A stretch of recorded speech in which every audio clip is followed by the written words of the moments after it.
नमस्ते बच्चों। तो चलते हैं आज हम लेक्चर नंबर 17 जो कि यूनिट 2 का है, जिसका टॉपिक है instruction and flow of instructions.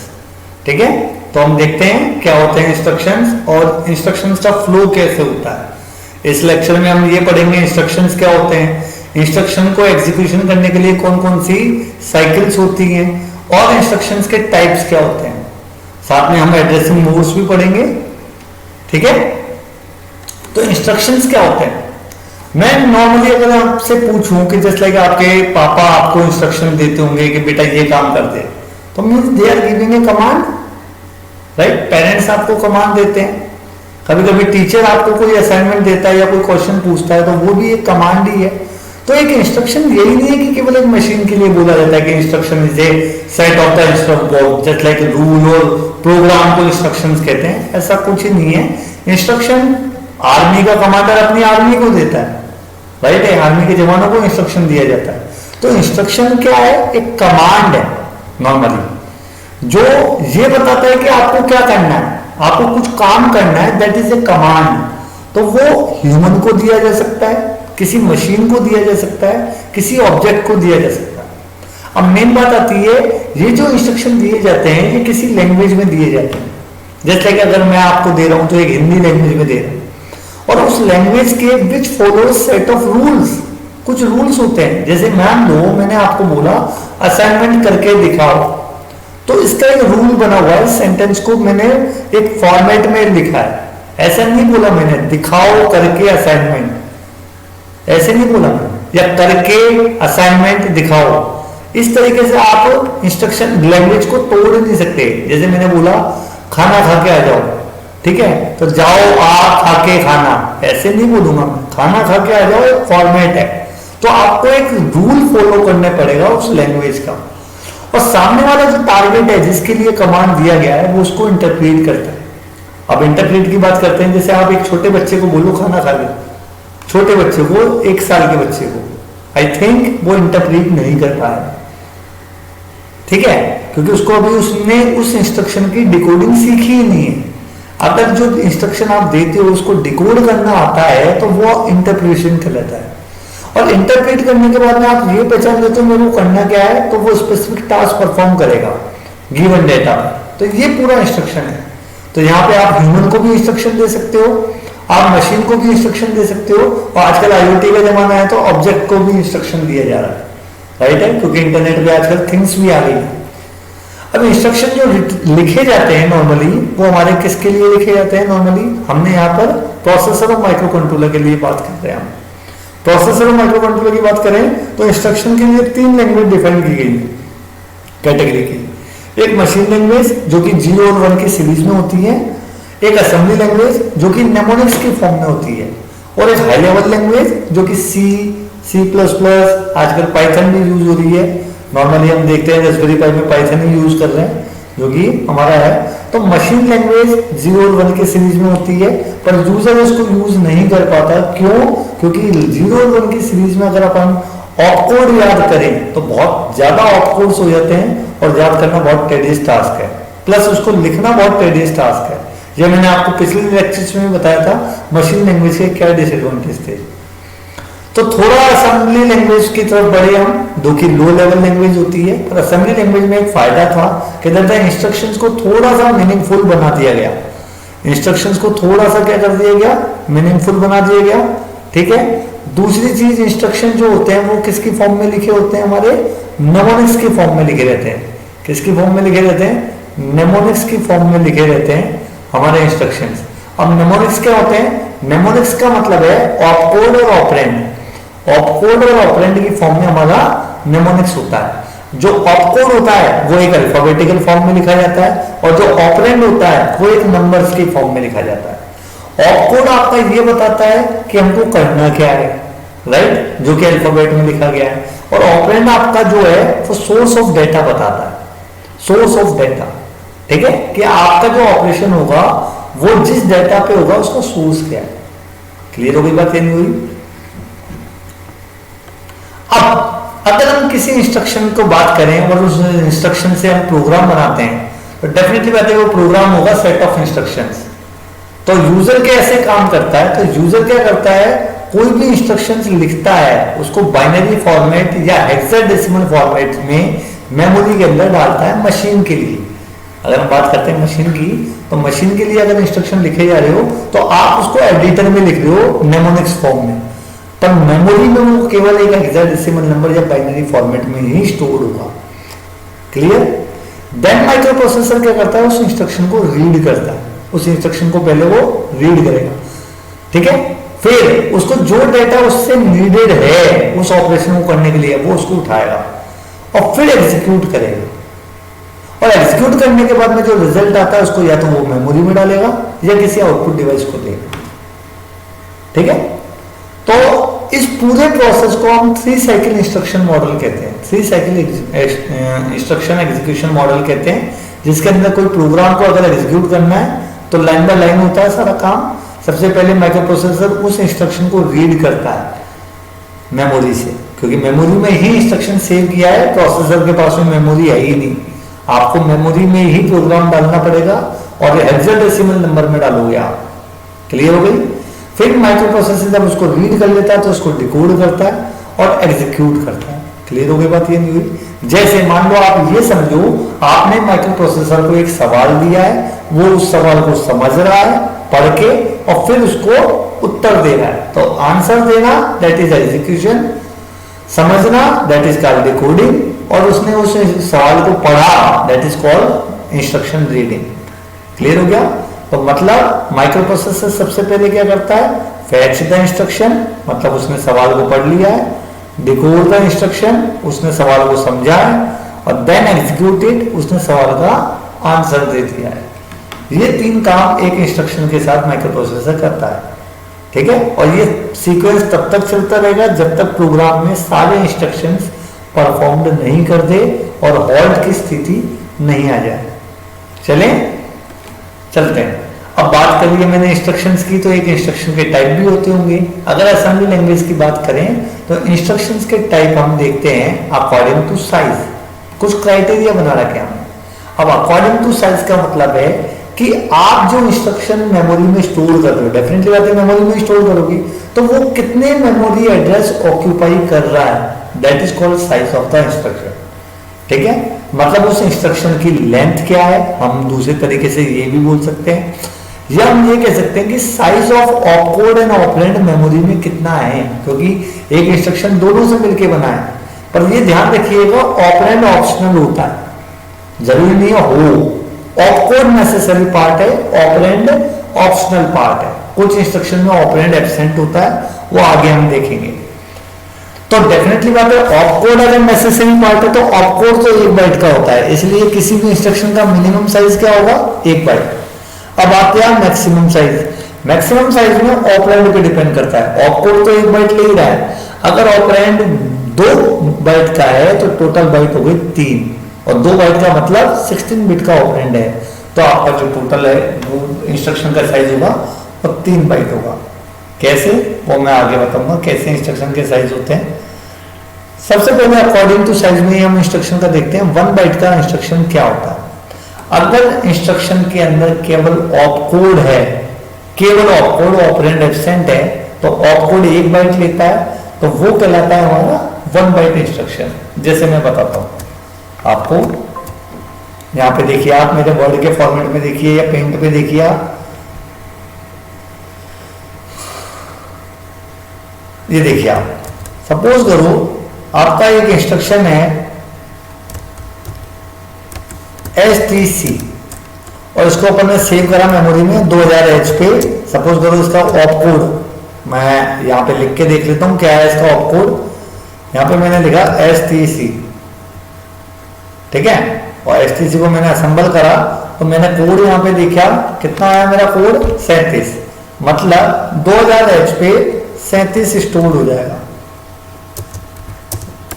ठीक है। ये हेक्साडेसिमल नंबर में। अब ये इंस्ट्रक्शन है, इसका कोई ऑपरेंड है ही नहीं, तो इसमें एक एड्रेस घेरा है, एक एड्रेस ऑक्यूपाई करा है, इसलिए इसको हम क्या बोलेंगे, 1 बाइट का इंस्ट्रक्शन। आप एड्रेस को देखिए, अगर हम मेमोरी बनाऊं मैं, अगर एक मेमोरी बनाता हूं मैं, तो ये आप मेमोरी लीजिए, ये एक मेमोरी है मेरी जिसमें मैंने ये एड्रेस लगा रखे हैं। सपोज करो ये 2000H का एड्रेस है, इससे अगला एड्रेस जो है वो 2001 का होगा, इससे अगला एड्रेस 2002 का होगा, तो यहाँ पर 37 स्टोर हो जाएगा, तो 1 बाइट इसने ले लिया। क्लियर हो गई बात? ये नहीं हुई? तो दैट इज कॉल्ड 1 बाइट। और भी इंस्ट्रक्शन है, move A comma B, add C, RLC, rar, STC, जिसमें हमें केवल जो अल्फाबेट की फॉर्म में होते हैं, जो इंस्ट्रक्शन केवल अल्फाबेट के फॉर्म में लिखे जा रहे हैं, इसको 1 बाइट का कहेंगे। ये ध्यान रखिएगा बस आप तो, क्योंकि ऑपरेंड हर टाइम नंबर की फॉर्म में स्टोर होता है। ऑपरेंड यहाँ पे बताया जाता है नॉर्मली नंबर की फॉर्म में। क्लियर है? यहाँ पे नंबर की फॉर्म में बताया जाता है, पर यहाँ पे जो भी आपका लिखा हुआ इंस्ट्रक्शन अगर वो सिर्फ अल्फाबेट की फॉर्म में है तो दैट इज 1 बाइट इंस्ट्रक्शन। ये बात समझ लीजिए आप। ठीक है? बहुत सारे एग्जांपल हैं, STC, HCHG, move A comma B, move A comma C, Ed C, सब बी, बहुत सारे इंस्ट्रक्शन है, पर वो अल्फाबेट की फॉर्म में होंगे, तो वो 1 बाइट का इंस्ट्रक्शन कहलाएगा। ये बात ध्यान रख लीजिए। ऑल द इंस्ट्रक्शन, मैं आपको लिख के भी बता देता हूँ ये बात, कि all the instructions which are all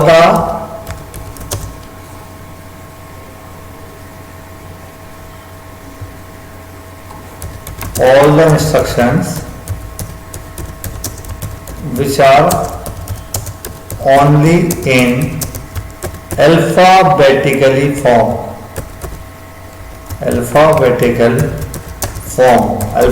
form मतलब only opcode हो जिसके अंदर, नॉर्मली हमारा वो क्या कहलाता है 1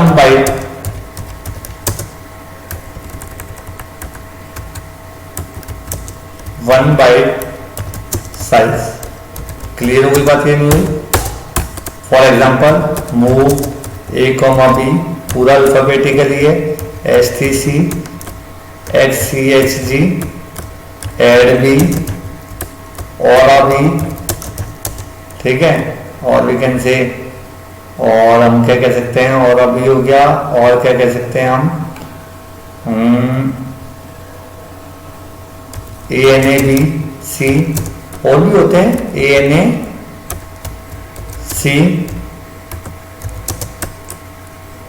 LDAXB, ठीक है, STAXC और D। ये सारे इंस्ट्रक्शन देखिए आप अल्फाबेट की फॉर्म में लिखे हैं, ये सारे 1 बाइट के हैं। क्लियर हो गई बात? चलते हैं। ठीक है? अब आता है हमारा 2 बाइट का इंस्ट्रक्शन। ठीक है? 2 बाइट के इंस्ट्रक्शन में हम देखेंगे जिस इंस्ट्रक्शन में ऑपकोड और 8 बिट का डेटा और एड्रेस ऑक्यूपाई होता है। जिस इंस्ट्रक्शन में ऑपकोड भी है और एक 8 बिट का ऑपरेंड है, वो ऑपरेंड डेटा भी हो सकता है, एड्रेस भी हो सकता है, कोई जरूरी नहीं है, वो ऑपरेंड रजिस्टर भी हो सकता है, वो चीज अलग है आपका। यहां पर आपके इंस्ट्रक्शन में एक नंबर होगा 8 बिट का और एक अल्फाबेटिकली फॉर्म होगा। एक नंबर होगा 8 बिट का और एक अल्फाबेट होगा।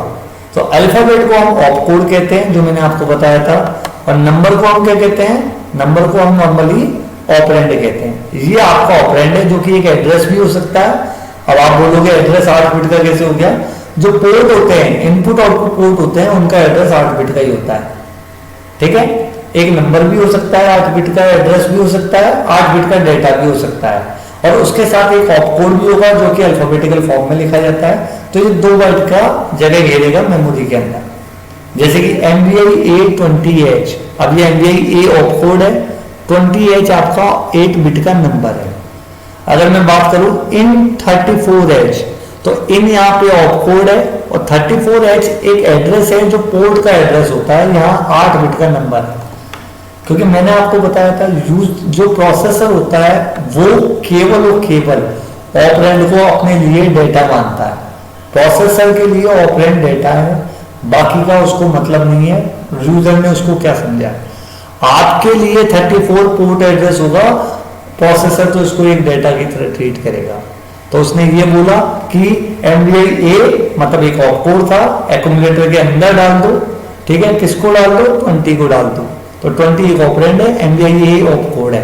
तो कुल मिला के अगर हम बात करें, जैसे मैं आपको बात करता हूं हमारे इस वाले डायग्राम में, ये देखिए आप, कंट्रोल A डिलीट। अब मैंने लिखा यहाँ पे MVI A कॉमा 23H। अगर मैं इसको मेमोरी में सेव करूंगा तो 2000H पे क्या जाएगा 3E जो कि MBIA का कोड है, और 2001H पे क्या जाएगा 23 जो कि किसका कोड है, हमारा किसका ऑपरेंड है, ये ऑपरेंड है। तो ये दो जगह घेर गया, इसलिए इसको बोलेंगे। अगर मैं बोलूं in34H, अगर मैं इस इंस्ट्रक्शन की बात करूं तो इनका हम कोड देख लेते हैं क्या होता है। इनका हम कोड देखते हैं यहाँ पे, ये देखिए आप N34H, तो आप देखेंगे यहाँ पे कि इनका कोड है DB, D और B। तो आपने देखा 2000H पे क्या स्टोर होगा DB, और 2001 पे क्या स्टोर होगा, 2001H पे क्या स्टोर होगा 34। चाहे ये 34 भले ही आपके लिए एड्रेस हो, पर उसके लिए प्रोसेसर के लिए तो ये एक ऑपरेंड है, डेटा है। क्लियर हो गई बात, ये नहीं हुई। चलते हैं, अब आता है 3 बाइट का इंस्ट्रक्शन। ठीक है, 3 बाइट का इंस्ट्रक्शन क्या होता है। 3 बाइट के इंस्ट्रक्शन में अगर कोई इंस्ट्रक्शन ऑपकोड भी रख रहा है और उसका जो ऑपरेंड है वो नॉर्मली 16 बिट का है, 16 बिट का है। Just like take the example, 16 bit का डेटा हो गया या 16 बिट का एड्रेस हो गया, तो टोटल जो साइज हो गया 3 बाइट का हो गया। ठीक है, टोटल जो साइज हो गया वो 3 बाइट का हो गया, जिसके अंदर आपका जो इंस्ट्रक्शन है उसमें एक ऑपकोड है वो 1 बाइट ले रहा है, और जो 16 बिट का ऑपरेंड है वो नॉर्मली 2 बाइट ले रहे हैं। जैसे कि इंस्ट्रक्शन हम देखें LDA 2000H, तो यहाँ पे LDA जो है वो एक बाइट ले गया नॉर्मली LDA, क्योंकि LDA ऑपकोड है। और ये 2000H आपका जो ऑपरेंड था, हालांकि ये एड्रेस का काम कर रहा है, पर ये प्रोसेसर ने इसको क्या माना है, डेटा, ऑपरेंड। प्रोसेसर की नजर में ऑपरेंड है 16 बिट का डेटा है। हमारे लिए चाहे भले ही एड्रेस हो, यूजर की बात नहीं कर रहे हैं हम, प्रोसेसर की बात कर रहे हैं, क्योंकि उसको आपको स्टोर कराना है मेमोरी के अंदर। प्रोसेसर इसको पढ़ेगा, प्रोसेसर बाद में काम करेगा, बाद में यूजर 2000H को एड्रेस बता रहा है, ये यूजर की है, यूजर का मकसद है। प्रोसेसर के लिए ये सारी चीजें मेमोरी में स्टोर हो रही है, तो वो इनको एक डाटा मानता है जो कि किसी एड्रेस पे स्टोर हो रहे हैं। अभी जैसे मैं आपको बताऊंगा LXI H 3050, यहाँ पे 3050 16 बिट का है, ये भी एक एड्रेस की तरह मान रहे हैं, पर प्रोसेसर के लिए डाटा ही है। तो जितने भी इंस्ट्रक्शन है जिनमें आपने 16 बिट के नंबर बता रखे हैं और एक ऑपकोड है, ये टोटल 3 बाइट लेंगे। ठीक है, देखते हैं कैसे। ये देखिए आप, जैसे कि मान लीजिए यहाँ पे कंट्रोल A करा मैंने और इंस्ट्रक्शन लिखा STA 2000H। ठीक है, अब आपने STA का कोड लिखा तो 2000H पे क्या आ गया, 2000H पे आ गया 32। ठीक है, फिर 2001H पे क्या आ गया, 2001H पे आया 00, इस 2000 का 00। ठीक है, फिर 2002H पे क्या आया, 2000H पे आ गया 20। मतलब इस 2000 को आपने 2 लोकेशन पे सेव करना है। अब ये 2000 चाहे भले ही तुम्हारे लिए एड्रेस हो, पर मेमोरी में जब ये स्टोर होंगे तो ये एक तरीके से ऑपरेंड कहला रहे हैं। ठीक है, प्रोसेसर को काम जो दिया गया है वो बाद में देखेगा 2000 का करना क्या है, 2000 को वो बाद में समझेगा क्या है, पर जब मेमोरी में समझेगा तो वो इनको डेटा बस पे बिठाएगा। 00 को भी डेटा बस पे दिखाएगा, 20 को भी डेटा बस पे ही बिठाएगा। इंस्ट्रक्शन एग्जीक्यूशन के टाइम में प्रोसेसर इसको एड्रेस मानेगा, तब इंस्ट्रक्शन एग्जीक्यूशन के टाइम में प्रोसेसर इसको एड्रेस मानेगा, और before instruction execution, instruction reading के दौरान वो इसको एक डेटा बस पे ही बिठाता है जब वो उसको फैच करता है। क्लियर हो गई बात, ये नहीं हुई। मैं दोबारा बता रहा हूं, इंस्ट्रक्शन रीडिंग के दौरान अगर आपने कोई 16 बिट का एड्रेस बताया भी है इंस्ट्रक्शन के अंदर, तो उसको वो डेटा ही मानता है, उसको वो डेटा बस पे बिठाएगा। इंस्ट्रक्शन एग्जीक्यूशन के टाइम में वो उसको का एड्रेस कंसीडर करेगा अगर वो आपके लिए एड्रेस था तो। क्लियर हो गई बात, ये नहीं हुई। चलें आगे। ये लीजिए, तो मैंने आपको ये बताया। अगली जो है आपकी नॉर्मली, ये आपके बहुत सारे एग्जांपल है जो मैंने आपको बता दिए थे।